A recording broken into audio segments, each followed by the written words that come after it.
안녕하세요. 이번 시간에는 우리 그 고급 회계 중에서 관계기업과 공동기업 그리고 공동 약정하겠습니다.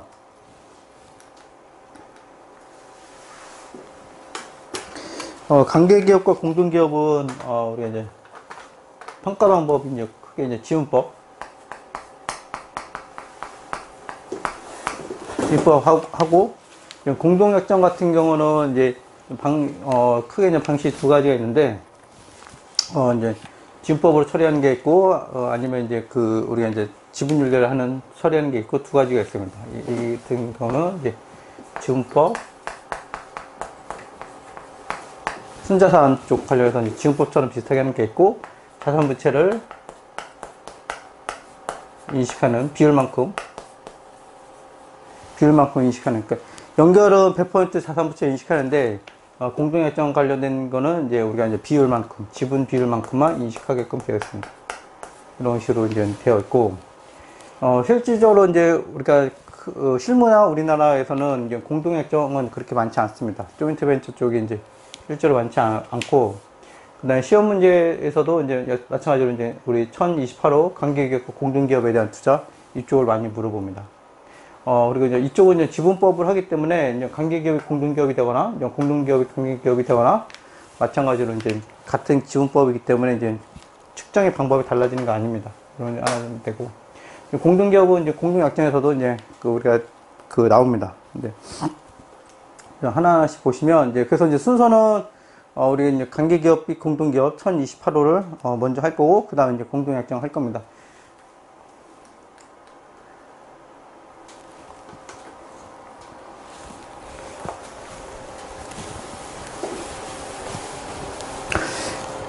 관계기업, 공동기업 투자는 지분법을 하는데, 이제 여기는, 계산 문제하고 이름 문제하고 이제, 섞여서 나오는 것 같습니다. 무조건 계산 문제만 나오는 분이 아니고, 지분법 관련된 우리 개념도 물어보고 있습니다. 실제로 이제 지분법 관련해서는, 계산 문제가 여러 가지가 나올 수는 있는데, 이제 최초 지분법 할 때 어떻게 하냐.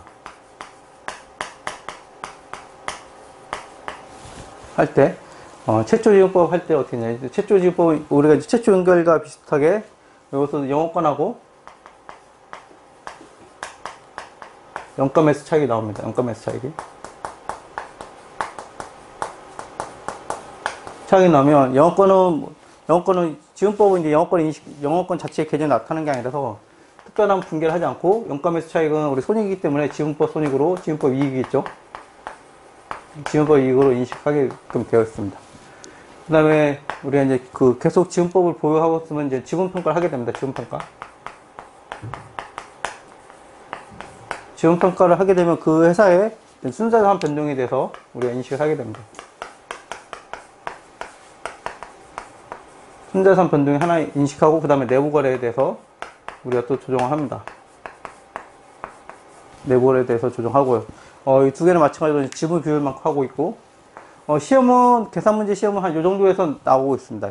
여러분들이 하는 계산 문제 시험은 요 정도 나왔고, 추가적으로 이제 여기 이제 배당할 때 어떻게 하냐, 이 정도 나오고 있고, 실제로 우리가 이제 좀 이렇게 어렵다고 생각하는 지분율 변동.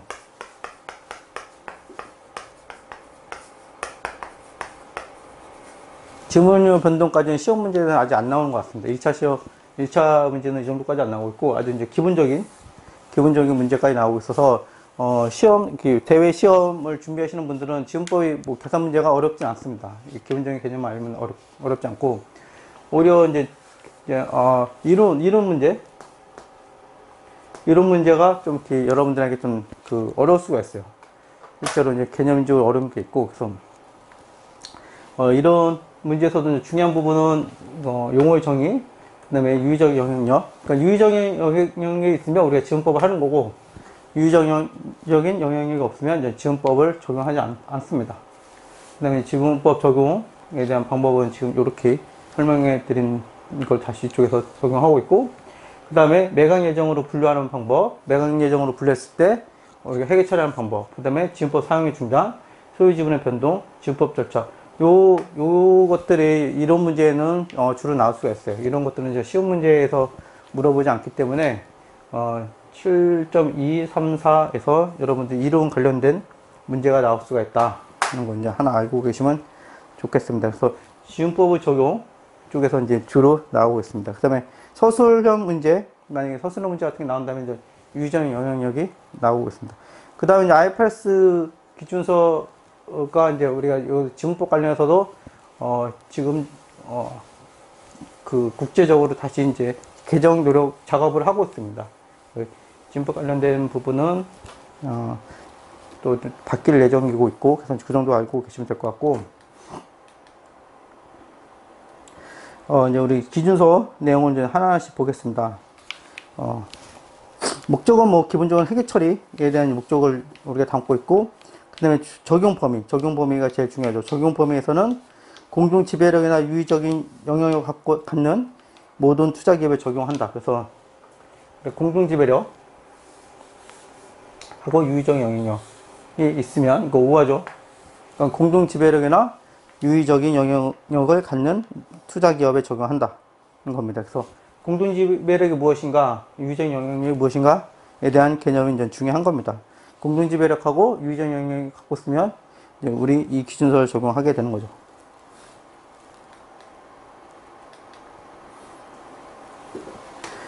공동 지배력하고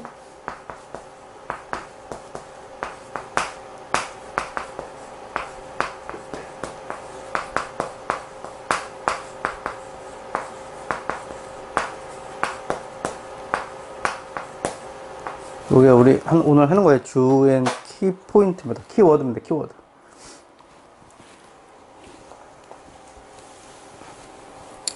용어의 정의에서 이제 관계기업이라는 건 무엇이냐면, 투자자가 유의적인 영향력을 보호하는 기업입니다. 그래서 투자기업 입장에서 하는 거죠. 그러니까 우리가 흔히 이제 P투자기업을 하는데, P투자기업이라는 표현을 쓰는데, P투자기업이 연결 종수법인일 수도 있고, 이런 것처럼 관계기업일 수가 있는 거예요. 그러니까 종수기업일 수도 있고, 관계기업일 수도 있는 거죠. 영향력을 우리가 이제 투자자가 유의적인 영향력을 보유하고 있으면 우리가 흔히 관계기업이라고 부릅니다. 실무에서도 이제 관계기업이라는 말을 많이 부릅니다. 그다음 연결재무제표는 뭐 아시는 거고, 그다음에 지문법 보겠습니다. 지문법은 요 개념을 보시면 말 그대로 지문법의 방법에 대한 설명이에요. 이렇게 하는 겁니다. 보면 투자자산을 최초의 원가로 취득하고, 그 다음에 순자산 변동액을 아까 제가 처음에 했던 것처럼 인식하고, 이런 식으로 이제 회계 처리하는 방법을 설명해 주는 거예요. 지문법은 그러니까 회계 처리 방법이구나 하는 거고, 그 다음에 계속적으로 이제 나오고 있습니다. 지문법은 회계 처리 방법이다. 이렇게 이제 알고 계시면 됩니다. 그러니까 선의선출법, 재고자산의 선의선출법, 유무형자산 쪽에서 우리가 이제 정액법 이런 식으로 회계 처리 방법을 이제 일컬어주는 개념이다. 뭐 이 정도만 알고 계시면 될 것 같습니다. 중요한 게 이제 공동지배력, 이런 개념이 중요하죠. 공동지배력을 보시면 이제 약정의 지배력에 대한 계약상 합의된 공유로서, 계약상 합의된 공유로서 그 지배력을 공유하는 당사자들 전체의 동의가 요구될 때만 존재한다. 중요한 게 이제 지배력을 공유하는 당사자 전체의 동의가 요구될 때만 존재한다. 그래서 연결하고 이제 구분하시면 좋겠는데, 연결은 지배력을 갖고 있는 거죠. 지배력은 이제 단독입니다. 단독이기 때문에 지배력이 뭐 A도 있고 B도 있고 이런 게 아닙니다. 그래서 이런 개념을 하시면 되고, 여기 지배력에다 이제 공동이라는 단어를 쓴 거예요. 공동. 그래서 당사자들 전체의 동의가 요구될 때만 우리가 어떤 행사를 할 수 있는 거예요. 그게 공동 지배력입니다. 근데 이제 공동약정은 둘 이상의 당사자들이 공동 지배력을 보유하는 약정, 공동 지배력을 보유하는 약정, 이게 있는 거죠. 그래서 이런 약정과 공동약정과 공동 지배력이 이제 같이 움직인다고 보시면 됩니다. 그래서 공동 지배력은 우리가 이제 전체, 특정인 한두 명이 아니라 당사자들 전체의 동의가 있어야지만 의사결정이 할 수가 있는 거예요. 그렇게 이제 우리가 이제 기구라든지 설계를 하게 되면 공동 지배력이 있는 겁니다. 여러분들 흔히 이제 신문기사이나 이런 데서 보이는 조인트 벤처 5대5로 이제 기업을 경영하기로 했다. 5대5로 뭐 투자하기로 했다. 이런 것들은 이제 공동 지배력의 이제 한 예라고 보시면 됩니다. 그래서 우리가 중요한 게 이제 관계기업, 여기서 우리가 오늘 하는 것 중에서 중요한 단어가 관계기업, 유의적인 영향을 보유하는 기업, 그 다음에 공동지배력, 이런 개념이 중요합니다. 지분법은 이제 회계 처리 방법이기 때문에 뭐 차차적으로 알아가시면 됩니다.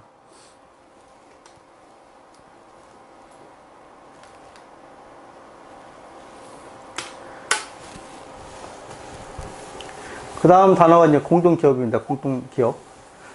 공동기업은 그 약정의 공동지배력을 보유하는 당사자들이 그 약정의 순사산에 대한 권리를 보유하는 공동약정. 좀 어려운데, 공동기업. 그러니까 관계기업하고 이제 여러분들이 우리가 이제 연결 종속법이 있었고, 그 다음에 관계기업이 있었고, 그 다음에 공동기업. 이런 레벨로 이제 움직이시나 보면 됩니다. 공동기업. 네, 공동기업 참여자는 이제 그 투자자죠. 공동기업의 지배력을 보유하고 있는 그 공동기업의 당사자. 그 다음에 유의적인 영향력. 이 단어는 또 중요한데. 유의적인 영향력은 재무정책과 영업정책에 관한 의사결정에 참여할 수 있는 능력. 그러니까 재무정책하고 영업정책에 관한 의사결정에 참여할 수 있는 능력. 이 능력이죠. 능력. 그 마찬가지로 이제 행사를 하는 게 아니라 그 능력만 갖고 있으면 됩니다. 그러나 그러한 정책의 지배력이나 공동지배력은 아니다. 그래서 우리가 흔히 여러분들이 이제 책 이런 데 보면 이제 우리 지분율을 떼서 지분율 뭐 여기 100%, 예를 들면 뭐 여기 0%, 그러면 흔히 이제 50%를 이제 초과되면 우리가 이제 지배력이 있다고 일반적으로 보고 있고, 그러면 20%, 요 사이가 이제 우리가 유의적인 영향력,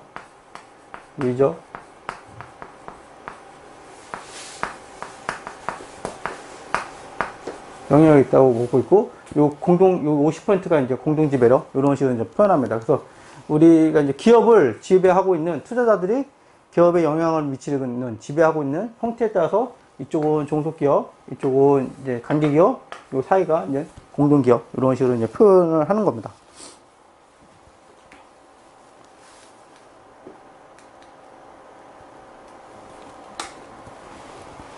그래서 유의적인 영향력은 우리가 이제 아까 정리한 거 재무하고, 재무정책하고 영업정책, 영업 쪽에, 영향을 미칩니다. 재무, 흔히 이제, 알아는 게 이제 뭐 제일 많이 나오는 게 이제 배당이죠, 배당. 배당 관련한 거, 영업은 뭐 내부 관리에 관련해서 우리가 이제 매출하고 매입을 미칠 수 있는 것들이라고 생각하시면 됩니다.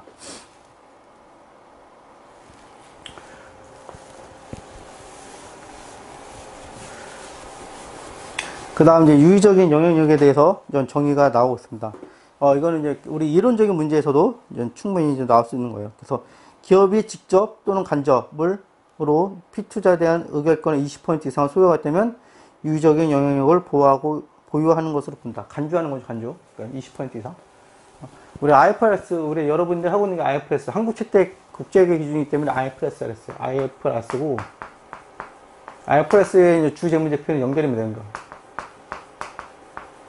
그렇기 때문에 이제 기업이 직접 또는 간접이라는 표현을 쓰는 거예요. 그러니까 별도 재무제표, 주재무제표라면 간접이라는 단어는 쓸 수가 없죠. 근데 우리 IFRS 자체의 주재무제표가 연결재무제표이기 때문에 직접 또는 간접이라는 표현을 쓰는 겁니다. 그래서 직접은 모회사 관점에서 얘기하는 거고, 간접은 이제 종속기업을 통해서를 의미하는 거예요. 그래서 보시면 이제 종속기업을 통하여 이런 표현을 쓴 겁니다.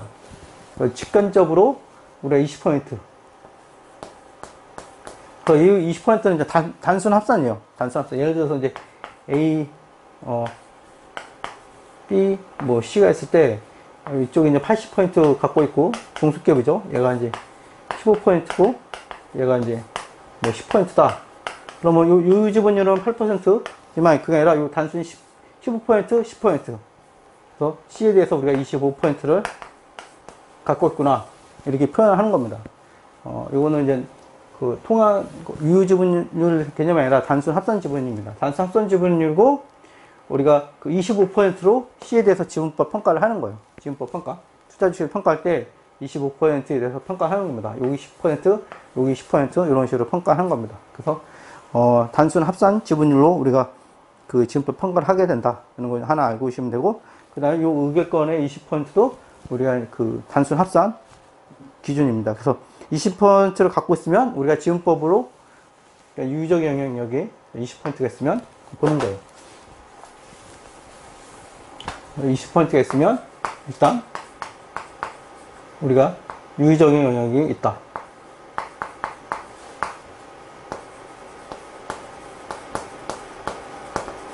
그래서 이제 기업이 이제 유의적인 영역이 없다. 이런 거를 이제 그 제시하지 않는 이상은 이제 그 우리가 이제 그 여기 관계기업으로 간주해서 처리를 하게 됩니다. 그래서 여기 이제 그리고 20% 미만이어도 우리가 그 유의적인 영향력을 가질 수가 있어요. 이거는 20% 이상 있으면 유의적인 영향이 있다고 보는 거지, 20% 미만이면 유의적인 영향이 없다, 이런 표현은 아닙니다. 그래서 20% 미만이라면 내가 유의적인 영향력을 갖고 있다는 것을 제시해주면 됩니다. 그런 근거를 만들어주면 돼요. 그래서 유의적인 영향력은 아까 나온 것처럼 재무나 영업정책에서 우리가 영향력을 있다는 걸 보여주면 됩니다. 여기 나온 것처럼 이제 다만 유의적 영향이 없다는 사실을 명확하게 제시할 수 있는 경우는 그러지 아니하다. 그러니까 기업이 유의적 영향이 없다는 것을 이제 제시를 해주는 거고, 반대로 20% 미만이라면 내가 유의적 영향이 있다는 걸 제시해주면 되는 겁니다. 요게 이제 요런 쪽에 그 멘트가 나오고 있습니다. 그래서 중요한 거는 그것보다도 이제 우리가 직접 간접, 여러분이 놓칠 수 있는 게 직접 간접 합산. 요 20%가 합산입니다. 합산. 단순 합산 지분율로 우리가 한다.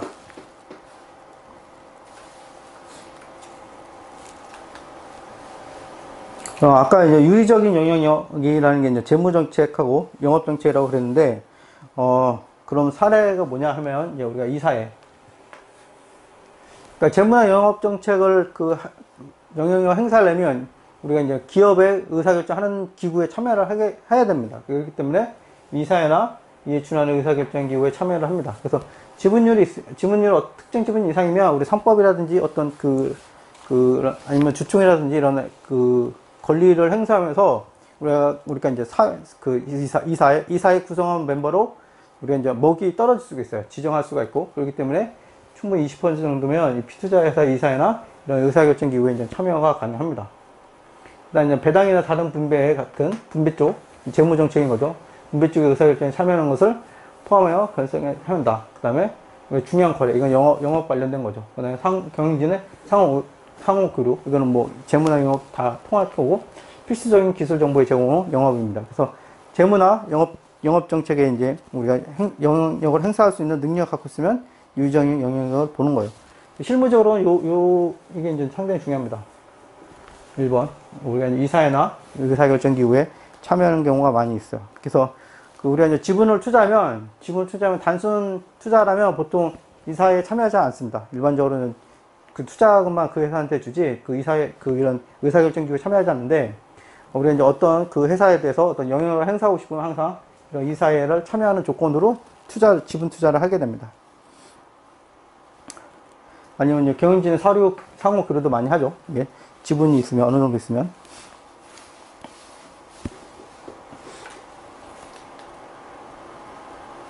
그래서 아까 같은 그 사례, 그러니까 유전 영향을 보여주고 있다는 거는 20% 이상일 때는 굳이 그런 것까지 보여줄 필요 없는 거고, 20% 미만일 때, 20% 미만인데 우리 회사가 이제 유의적 영향이 있습니다. 이런 B라는 회사에 우리 회사가 유의적 영향이 있습니다를 보여줄 때 아까 같은 예시를 좀 들어주면 됩니다.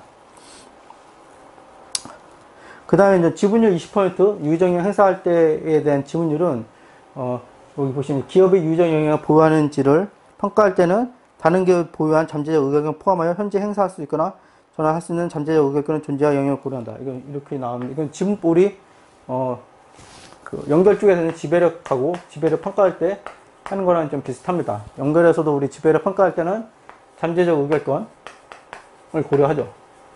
잠재적 의결권을 고려해서 우리가 지배력 있는지를 보고, 마찬가지로 우리가 관계기업이라든지 유의적 영향을 평가할 때도 현재 내가 보유하고 있는 게 아니고 잠재적 의결권, 이런 잠재적 우리 옵션이라든지 이런 게 지금 행사할 수 있다, 충분히 행사할 수 있다, 그럼 유의적 영향을 행사할 수가 있는 거죠. 그래서 잠재적 의결권을 검토해서 우리가 유의적 영향 행사를 할 수 있는지를 이제 보는 거고, 그렇지만 이제 우리가 이제 지분평가 연결과 똑같습니다.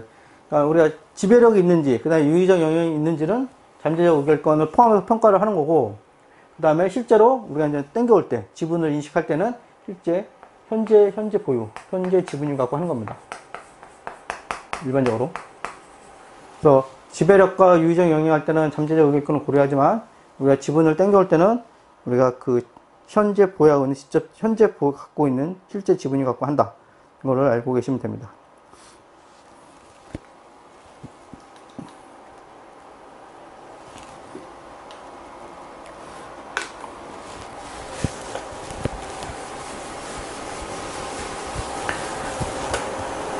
그 다음에 이제 우리가 잠재적 의결권 고려할 때는 이런 그 경영진의 의도 이런 건 필요 없죠. 경영진의 의도는 뭐 이게 상당히 주관적인 거기 때문에 우리가 이제 회계할 때 어떤 거 판단할 때 경영진의 의도는 그다지 중요하지 않습니다. 이런 거 할 때는 특히나 이거 할 때는 우리가 잠재적 의결권이 행사 가능한 상태인지 내재 가격인지 그 내재 가격 밖에 있는지 그걸 중요하게 이제 봅니다.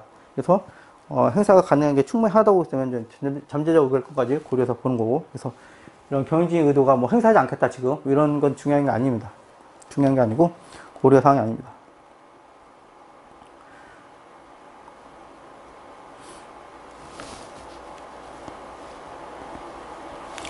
그다음에 이제 이런 말이 있는데 유의적인 영향력은 절대적이거나 상대적인 소유 지분율의 변동에 따라 또는 소유 지분율이 변동하지 않더라도 상실할 수 있다. 그러니까 지분율과 관계없이, 그러니까 내가 아무것도 하지 않는데, 투자기업 입장이죠. 투자기업 입장에서 어떤 액션도 하지 않는데도 유의적 영향이 생길 수도 있고, 유의적 영향이 사라질 수가 있어요. 이제 이게 이제 흔한 게 이제 법이죠, 법률. 이런 법률 같은, 그래서 어떤 그 규제가 들어오거나, 아니면 법률이 또 해제되거나 그러면 실제 지분율과 관계없이 유의적인 영향이 이제 상실할 수가 있습니다. 이런 것도 이제, 이거 연결하고 똑같습니다. 연결에서도 뭐 지배력이 이제 지분율이 중요하지만, 갑자기 이제 어떤 법이 이제 지배력을 제한하는 법이 생겼다. 그런 지배력을 바로 상실하는 거죠. 그런 문제로 인해서 이제 우리 기본적으로, 언급해 드린 겁니다.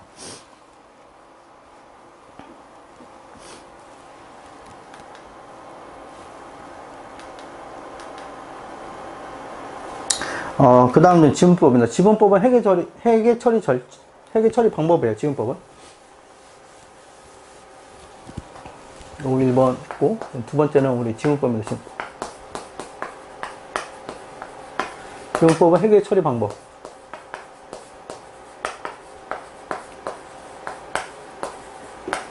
회계 처리 방법입니다.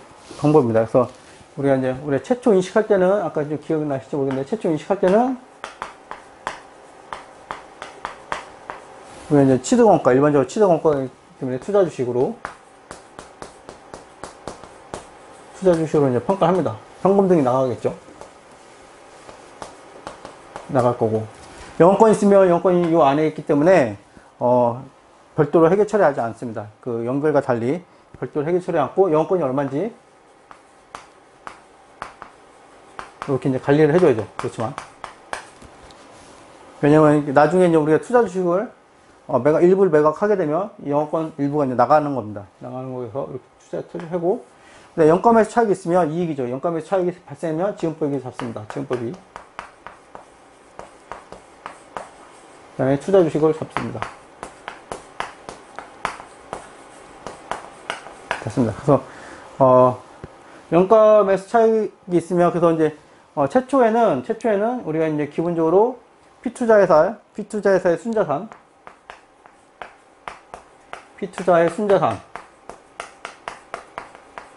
곱하기 지분율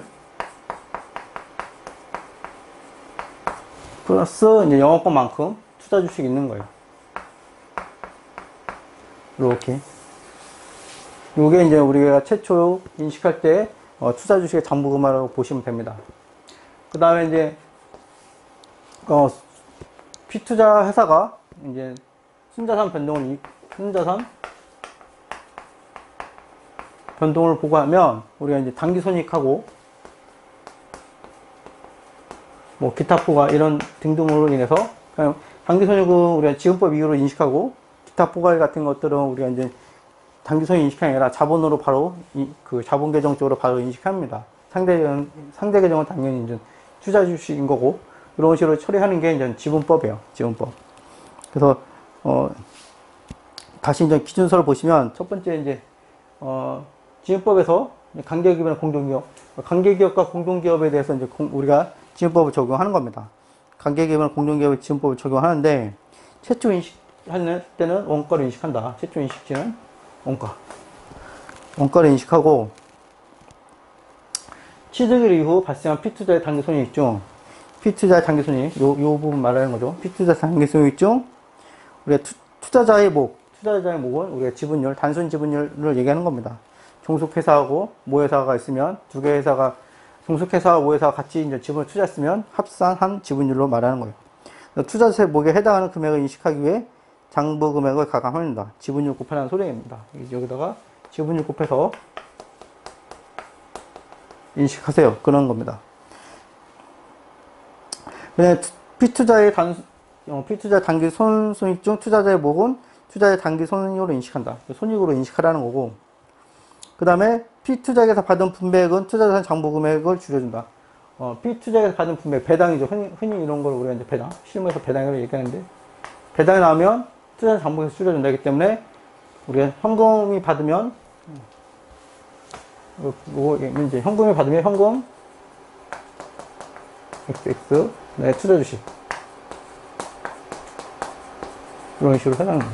그러니까 배당 수익으로 인식하지 말고 투자 주식에서 인식하라는 겁니다.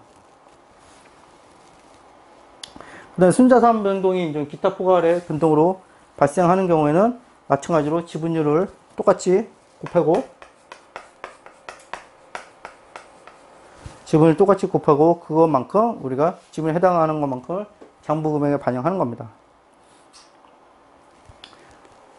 단기 손익은 우리가 지분법 손익으로 손익을 인식하고, 기타 포괄은 말 그대로 우리도 투자자도 기타 포괄을 인식하는 겁니다. 근데 이제 중요한 게 이거죠. 중요한 게 이겁니다. 기타 포괄 손익이 발생하는 경우수 유형자산의 재평가나 외화자산 차이 등이 있다. 이러한 피투자 기타 포괄 손익의 변동액 중 투자의 목은 투자의 기타 포괄 손익을 처리한다.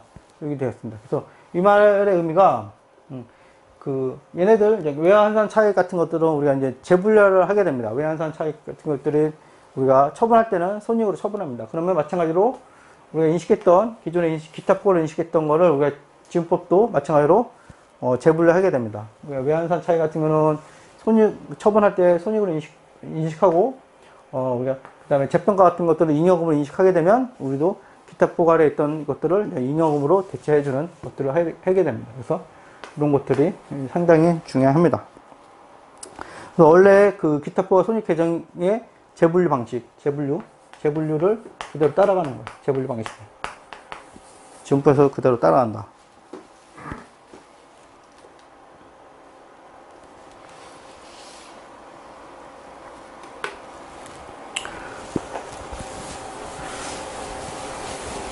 근데 앞서 설명드린 것처럼 이제 지분 평가할 때, 우리 지분율 평가할 때는 현재 소유하고 있는 소유 지분에서만 하는 게 일반적인 겁니다. 일반 원칙. 물론 예외는 있지만, 예외적인 경우도 물론 있지만, 일반적으로는 우리 지분 평가할 때는 현재 소유 지분에서만 하는 거고, 유의적인 영역을 평가할 때는 잠재적 의견권도 고려하는 겁니다. 지금 그 연결하고 똑같습니다.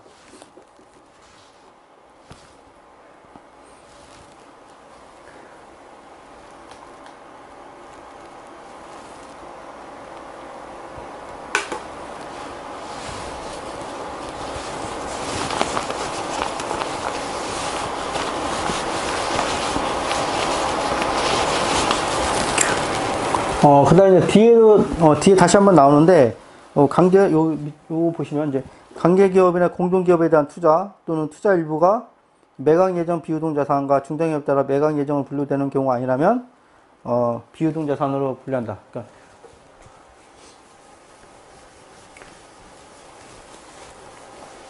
앞에까지 문단은 이제 회계 처리하는 방법을 좀 설명해 준 거고, 요 문단은 지분법, 우리가 이제 지분법 적용 주식,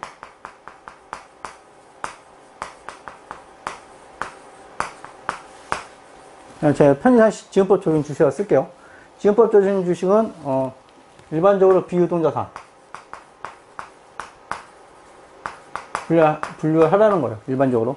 왜냐면 1년 이내 처분할 목적이 아니니까 우리가 투자하기 때문에 장기적으로 갖고 있는 거잖아요. 투자 성격이기 때문에. 그렇기 때문에 비유동자산으로 하는 겁니다. 여러분들 좀 이게 상식적으로 좀 생각하시면 돼요. 그 다음에 이제 우리가 비유동자산을 무조건 간주하는 게 또 이연범위세의 자산부채가 있습니다. 이연범위세 자산부채는 분류하기 좀 어려우니까 약간 실무를 편의를 봐준 거죠. 이연범위세 자산부채는 무조건 비유동 자산부채로 분류하는데 걔는 약간 실무적 편의성을 봐준 거고 이 지분법 적용 투자 주식은 장기 투자이기 때문에 당연히 1년 이상 투자하는 거기 때문에 1년 초과해서 투자하는 거기 때문에 비유동 자산을 분류하는 겁니다. 그리고 이 중에서 처음에 이렇게 갔다가 이제 일부 지분을 매각하겠죠. 일부 매각 예정이면 우리 요 기준서 따라 매각 예정 비유동 자산과 중단 영업에 따른 기준서에 따라서 우리가 비유동 자산에서 유동 자산으로도 옮겨갈 수가 있는 거예요. 그 얘기를 해주는 겁니다. 그래서 매각 예정 비유동 자산과 중단 영업에 해당되지 않는 부분은 우리가 비유동 자산으로 분류한다는 겁니다.